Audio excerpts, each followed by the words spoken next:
السلام عليكم، شلونكم؟ شو أخباركم؟ إن شاء الله بخير وصحة وسلامة وعافية، وجيتكم بهذا اليوم وهاي المفاجآت الحلوة ما تتصورون.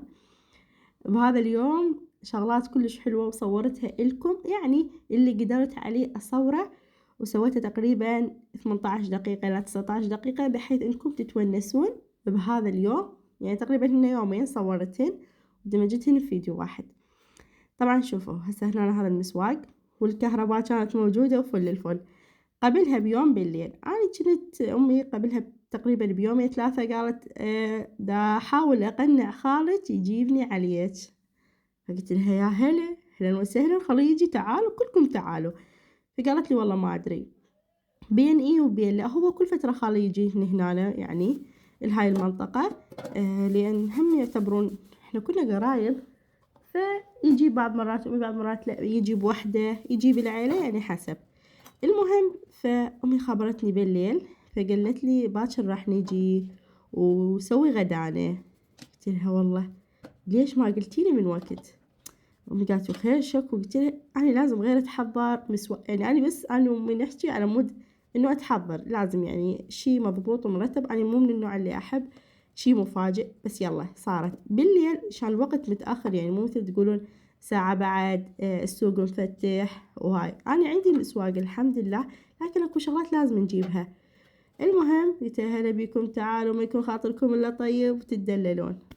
فهنا طبعا أبو يونس يعني الحمد لله كان يوم سبت، طبعا هذا الفيديو يوم سبت. فهسه نزل لكم. طبعا متابعين الانستغرام يعرفون شو وقتها لي الجو. عندي طبختين لحم مال غنم، وأبو يونس جاب 2 كيلو كلش كافي، بس مثل ما تشوفون جردت الشحم من اللي من يمه أو لين بيه نسبة دهون عالية. فراح نسوي على طلب خالي، قال نريد مرقة بيضة، يعني نريد على قولتهم تشريب، نريد ثريد، نريد مرقة بيضة. فقلت تتدلل، غالي والطلب رخيص. هنا أنا حطيت اللحم على النار وطفي الكهرباء، قلت يلا هسه راح تجي شوية وراح تجي. وكان يوم بوقتها مطر وبرد مو طبيعي، يعني مطر وهسه راح تشوفون يعني. فاضطريت اني اشغل اللايت واكمل شوية اجزاء من الفيديو، من ضمنها اللي هي الدجاج نقعته. طبعا عندي دجاجة من الفريزر هسه طلعتها يعني ناقعة كاملة وذايبة كلها، لكن ابو يونس لما هم قلت له جيب لي دجاجة ثانية حتى اشويها من بالفرن. فهنا يشوفون اكو وحدة مو هالقد جامدة واكو وحدة لا الحمد لله امورها تمام. فهنا بديت اجكجكهن، اريد احاول يعني اذوبها. هاي عنيدة هاي اللي بالطاسة. فكنت فرحانة وكنت ضايجة بنفس الوقت على مود الكهرباء. طبعا تبلت الدجاجات وحطيتهم بالفرن الغازي مالت الطباخ. وهنا اللحم شلت الزفرة من عنده وملحته، وكيف ضفت النومي بصرة وضفت لي بصلايتين، ما كثر بالبداية بصل. وطبعا قعدت من لملمت البيت، عزلت يوسف قاعد هو وهوسته، الجهال تبديلات يعني هيك سريعة.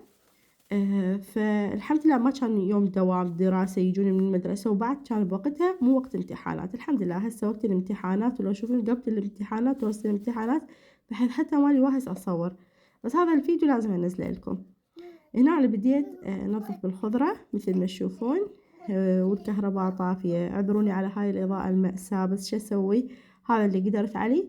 وإحنا هنا ما عندنا مولدات بصراحة، وأكثر من مرة ذكرت هذا الموضوع، ويا ريت يكون عندنا مولدات يعني.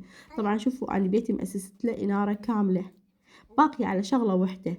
ويمكن أول ما شلت لهذا البيت أهلي من إجوا بوقتها أخويا سوالي هاي الإنارة تأسيس كامل، بس إنه تحتاج بطارية يمكن وشاحن يعني باتري ويا شاحن للباتري، ولحد هسه أبو يونس ما كملها لي. أكو والله شغلات لازم تصير مثل هسه، يعني لو هسه الإضاءة مشتغلة بالبيت كأنه كهرباء موجودة. وهاي هي على الأقل أكمل تصويري مرتب، هذا بعد شغلي يعني شو متابعيني. المهم بديت أقطف وأنقي شو اسمه بالخضرة، وجاني يوسف قلت له تعال اقعد هنا، لا إلا بحضنك. وهسه يعني كان هسه قاعدة من النوم، بس البيت بعده دافي. وهنا أنا تنعوص ماما ممة ما أدري شنو. وها هي هواية طبعا بنات سألوني ابنك شنو تنطينه. بنات أنا انطيه حليب ديلاك، اكو احسن من ديلاك، او انطيه حليب نيدو. هذول الاثنين عادي يقعله ويشربهن والامور تمام. هنا طبعا شوفوا بنات ايش قد كانت كمية لحم. شلت من عنده نص قسم لين حسيته ذاب المعد يتحمل استويان، وقسم من عنده بقيته بالدورية، قلت شوية يفر واضيف اللحم الباقي. وهنا طبعا الدجاجات على جهة، واكيد الخضرة كملتها، الطرشي كملتها، هاي شغلات لازم نكملها. الخس يا سلام سلم. فبما انهم ما يريدون نواشف، راد خالي بوقتها على قولتهم اريد مرقة بيضة، فسويت مرق ابيض. نسوي ثريد او هي دليمية، مدري ايش نسميها، احنا نسميها صياني نوف، المهم ثريد. فهنا ما صورت لكم، طبعا اهلي جاو وقعدوا صبينا شاي. فهنا الكهرباء طافية، مالي واهس اصور تفاصيل، مالي واهس اني اندمج بالتصوير. حتى شو اقول لكم، هاي اللايتات خفضا وهبطا عندي لان خلص شحنهن. المهم فقلت شلون ما كان احط الغدة وان شاء الله خير بلكة تجي. بهذا اليوم سبحان الله ما ادري لان المطار الكهرباء ما اجت، يعني ورا الغداء وين يلا اجت وبعدها هم رجعت طفت، وبالليل يلا استقرت زين. فهنا بوقتها عمتي بما انه انا سويت الغداء، عمتي قالت العشاء يمنه. وهنا بدينا يعني اصب الغداء، وبوقتها كنت كلش ضايجة، يعني حقيقة من هنا فرحانة جيت أهلي، ومن هنا فرحانة الكهرباء، لأن لا لايتات عندنا، حتى الجو مظلم ومطر. المهم شوفوا بنات، شوفوا هاي الأكلات، هاي صدق يعني مال جو ممطر وقاعدة تخبل. قعدنا على ضوء الموبايلات اللايتات وهالموجود، فتحنا الشباك، وطبعا أخويا وأختي وأمي وخالي جو، كل الهلا بيهم من هناك لهنا. وبصراحة قاعدة تسوى العمر، قعدنا بهذا اليوم حقيقة ويا خالي ويا أمي، قعدات ذكريات على ضحك على مواضيع ودي وجيب، تونسنا يعني ما حسينا باليوم. بس كنت بوقتها صحيح حقيقة ضايجة، وقت الغدا لازم تكون الكهرباء، بس يلا المهم مشت وهذا هو اللي صار. هنا أنا أكيد ورا هيج أكلة دسمة، لازم الشاي المعدل المهيل اللي يخبل، بس شوفوا لي لونه. فحبيت هيجي أني من جهة إني أريد أصور وأستمتع بالتصوير وأستمتع بهاي الأجواء وهاي هيجي شغلات. المهم ورا الغداء شوية حسينا المطر خف عندنا، فأنا وأختي قررنا نروح للسوق. أختي قالت لازم نروح للسوق، قلت لها عد عيناتش لازم أخذش للسوق. فهنا اجينا، طبعا الجو كان كلش حلو، يعني الجو حلو، يعني هيك مطر خفيف، أجواء حلوة بدون جهار. رحنا أنا وياها ورحنا السوق قريب علينا، فرحت أخذت يعني قلنا ناخذ فرة نشوف شنو ناخذ ما ناخذ، يعني هي هيك لازم. ما أدري إذا أنتو هيك هم بعد، لمن إذا أنتو مثلا منطقة بعيدة العفو، يجون أهلكم أو أحد أقاربكم تاخذونهم للسوق، تشترون لهم صوغة أو شي. طبعا أختي رادت عطر أو تريد تختار لها عطر، فحايرة بين هاي، قلت لها أخذي أي عطر مالش علاقة، أخذي عطر. فقالت ماكو شي عجبني، يمكن ما أخذت عطر، أخذت هيك معطر، يعني مو الريحة نفسها، المعطر أخذت اللي من هذنه. وهنا شوفوا هذا المحل هذا، طبعا هم أعرفه دائما، يعني هم أجي يمه شغلاته حلوة ومناسبة أسعارها. هنا هيك أخذنا لنا فرة بسيطة وهيك تصوير بسيط. هذا يسمونه يمكن القيصرية، هذا المكان اللي هو بالدبس. فأكو محل أختي رادت إكسسوارات من عنده، هاي الشغلات الحبشكلات، يعني شوفوا أحب أشوفها باوع عليها، بس ما أحب أشتريها، مو هذا، يعني ما أحب أشتري هيك شغلات. فأختي دا نشوف يعني هاي السلاسل التراتشي السوارات، هاي تعرفون بعد، طبعا هي مخطوبة. فهنا دا نشوف، يعني شوفوا هسه المتزوجة واللي عندها جهال والشابة واللي بعدها ما متزوجة تحب هاي تلبس هاي الشغلات، خصوصا هسه ترحم وتطقم وتمشي. إلا أني ما أحب هاي السوالف. يمكن عندي هاي الصوارة اللي تشوفونها دائما بإيدي بالفضة، هاي بوقتها أبو يونس اشترالي ساعة وياها هاي الصوارة، ولبستها حسيتها هيك شي حلو، يعني لأنها شوي يعني أصلية، فضي أصلي. فهيك حابتها بإيدي.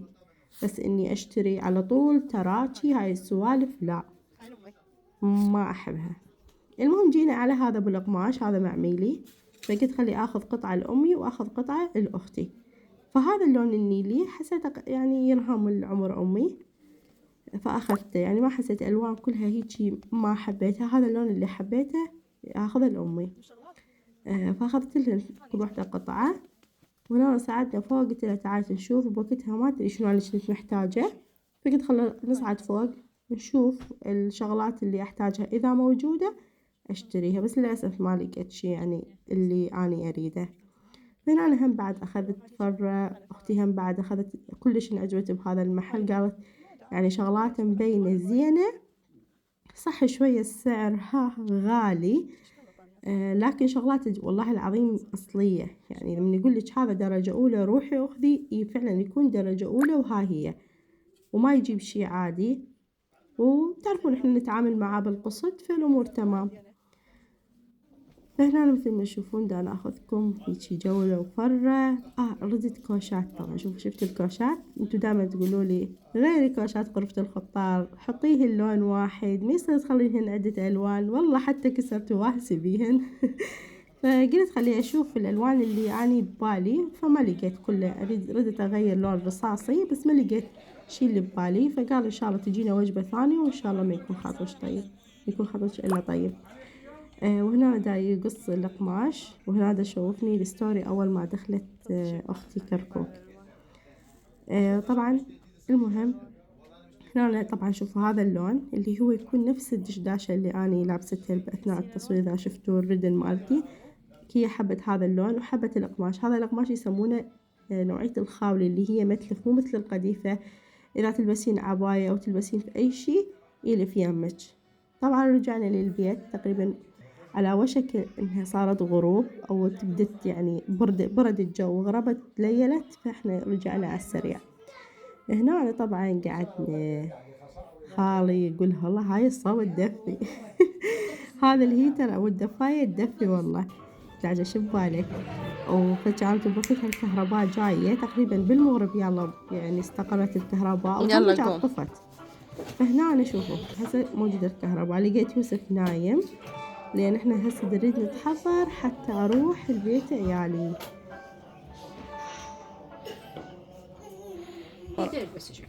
وراح على عيالي. ها؟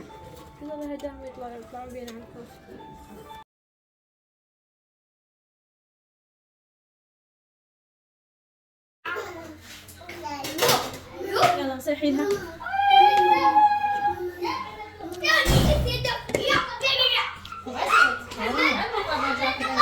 مجبورة. ولا أخلي لكم الصوت مال الفيديو الأصلي، تنبهرون بالصوت، أصلا ما تسمعوني لما أمنتج أني.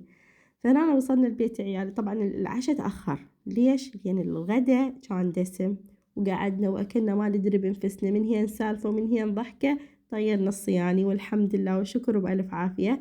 فبوقتها عمتي خابرتني تقول لي ما جعتوا؟ قلت لها والله خالي يقول بعد، أمي تقول بعد. فالمهم سوت لنا هم عشاء، وعاشت ايدها هي وسلفتي ام اماني، سوت لنا هذيك البامية، شوفوها تخبل يعني مبين من شكلها زين، وهم دجاج شوي، وتعرفون هاي الشغلات. فكان ما شاء الله هم عشاء يخبل. فانتظرنا حتى نجوع حتى نرجع ناكل، يعني حرامات.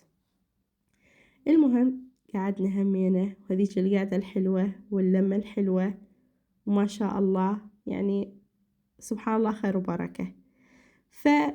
يعني شوفوا أنا حاولت قد ما أقدر إني أصور لكم شغلات تحبونها أنتو، تونسون بيها، وأدري بكم تحبون هيج فيديوهات، فحبيت إني أصور لكم هاللي أقدر عليه. المهم ورا العشاء هم بعد نجيب نشرب شاي. طبعا هاي السكاين أنا وعمتي من رحنا الكركوك فاشترتهن يعني. فقلت لهم والله هذه بدال القلاص كامل، واحد يشربها ويصفي راسه، بدل ما يشرب السكانتين، والسكانة تكون صغار كلش. أنا يعجبني الحجم الكبير للسكانة أكثر ما يكون حجمها كلش صغير. أنا عندي بس مو بهذا الحجم. يلا بس أشوف إن شاء الله أشتري. المهم رجعنا للبيت، ويعني تعللنا المهم وقعدنا وهاي. فقلت خلي أضيف هم بعد لمن يروحون، لأن هم ثاني يوم راحوا، يعني إجوا يوم، ثاني يوم مشوا، حتى على الغدا ما قبلوا يتغدون ويمشون، لأن على قولتهم خالي خلقه ضيق وعنده مشاغله وعنده شغله، فما يعني يقدر يبقى أكثر من هيجي. على قولتهم مو خلف الله عليه جابنا. يشكوا بيها عادي، هو كل فترة يجي.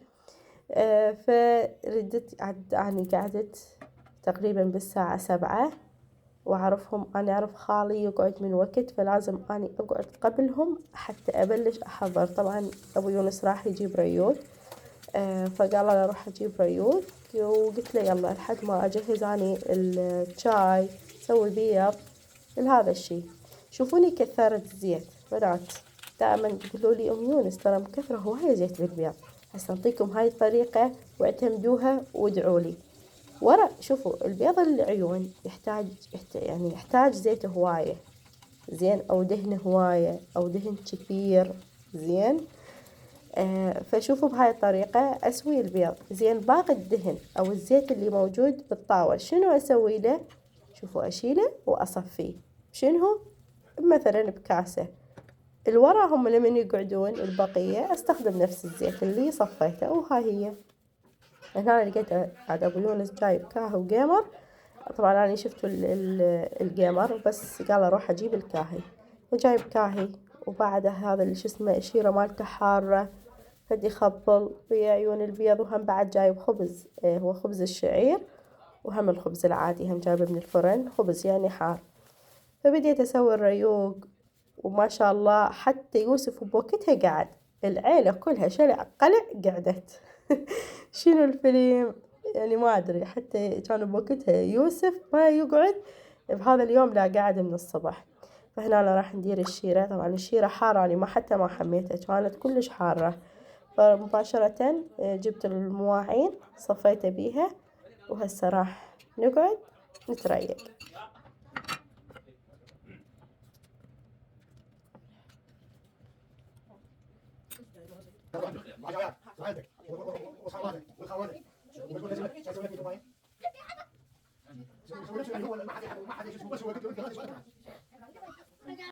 وأكيد هذا الشعور راح يصلكم لما يكون الجو بارد والعيلة ملتمة على هيج ريوق وخبز حار وكاهي وقمر، ماكو أحلى منها.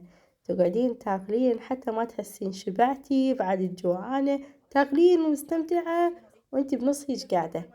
طبعا قعدنا قاعدة زينة، قلت خلي أصب لهم، يلا خلي أصب لهم شاي. اللي طبعا أصب في السكان يعني هيج على طول، اللي يريد شاي بس أصب له. فكانت قاعدة وجاية يعني صح مفاجأة، بس والله هي كلش يعني تونسنا بيها. إن شاء الله الجايات أكثر، وأكيد راح يعيدونها. قلت الخالة عيدها كل فترة أنت، ترى الدرب يعني قريب. إحنا شوفوا المسافة اللي بين يعني بيت أهلي ومن بيتي، دا أحكي لكم إياها يعني يعني كوقت، تقريبا ساعتين إلا ربع، ساعة ونص. يعني هسه صار طريق ثاني من كان الطريق القديم اللي أنا أروح وأجي من يمه ساعتين إلا ربع، بس هسه من الطريق الجديد لا، ساعة ونص. يعني أقل الساعتين يعني ساعتين ونص، العفو ساعة ونص أصل، زين. يعني مو كلش بعيدة. المهم طبعا تريقنا الحمد لله، ريقتهم. فهنا مشى، وهنا صارت الوجوه حزينة، ما أدري ليش تلقائيا، مو مثل اللقاء، الوداع دائما يكون مو مثل اللقاء. فهنا أبو جاسم، حي الله أبو جاسم، شايل يوسف. أمي راح صلت مباشرة على السيارة. الجو كان، وأكيد ودعتهم ودرب السلامة يا ربي. ولهنا وصلنا لنهاية الفيديو متابعيني، أتمنى تونستوا بيه، شفتوا طاقة إيجابية من عنده. مع ألف سلامة، باي باي. يلا هم بعد باي باي.